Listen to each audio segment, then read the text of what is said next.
बहुत समय पहले एक घने जंगल में सभी जानवर मिल जुल कर रहते थे। उस जंगल का राजा शेर था, लेकिन अब वह बूढ़ा हो चुका था और उसने तय किया कि अब समय आ गया है नया राजा चुनने का। एक दिन उसने पूरे जंगल में संदेश भिजवाया कि सभी जानवर एक बड़े मैदान में इकट्ठा हों। अगले दिन हाथी, घोड़ा, लोमड़ी, बंदर, हिरण, भालू और कई छोटे बड़े जानवर वहां पहुंचे। शेर ने कहा, अब मैं बूढ़ा हो चुका हूं, इसलिए तुम सब मिलकर अपना नया राजा चुनो। सबसे पहले हाथी आगे आया और बोला, मैं सबसे ताकतवर हूं, इसलिए मुझे राजा बनना चाहिए। फिर लोमड़ी मुस्कुराते हुए बोली, राजा को चालाक भी होना चाहिए और मुझसे ज्यादा चतुर कोई नहीं। बंदर उछलते हुए बोला, राजा को फुर्तीला होना चाहिए और वो मैं हूं। सभी जानवर आपस में बहस करने लगे। तभी एक शांत स्वभाव का हिरण आगे आया और बोला, राजा को सिर्फ ताकत या चालाकी से नहीं, बल्कि दया और समझदारी से काम लेना चाहिए। यह सुनकर सब चुप हो गए।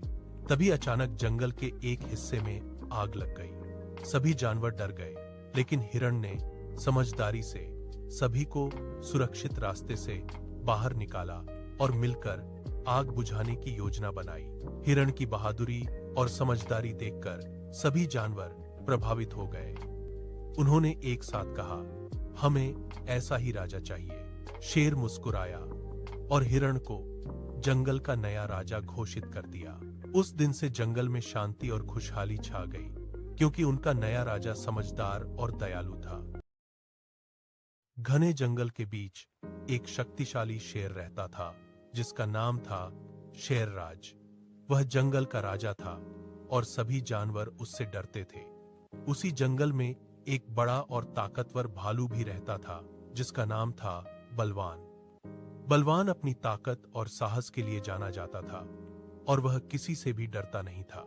एक दिन पानी के एक छोटे से तालाब पर दोनों का आमना सामना हो गया। गर्मी का मौसम था और पानी बहुत कम बचा था। शेरराज ने गुर्राते हुए कहा, यह पानी मेरा है, तुम यहां से चले जाओ। बलवान ने शांत लेकिन मजबूत आवाज में जवाब दिया, पानी सबका है, मैं भी पीऊंगा। दोनों के बीच बहस बढ़ गई और देखते ही देखते लड़ाई शुरू हो गई। शेर ने अपनी तेज पंजों से हमला किया तो भालू ने अपनी भारी ताकत से उसे पीछे धकेल दिया। जंगल के बाकी जानवर डरकर दूर से यह दृश्य देख रहे थे। लड़ाई काफी देर तक चलती रही।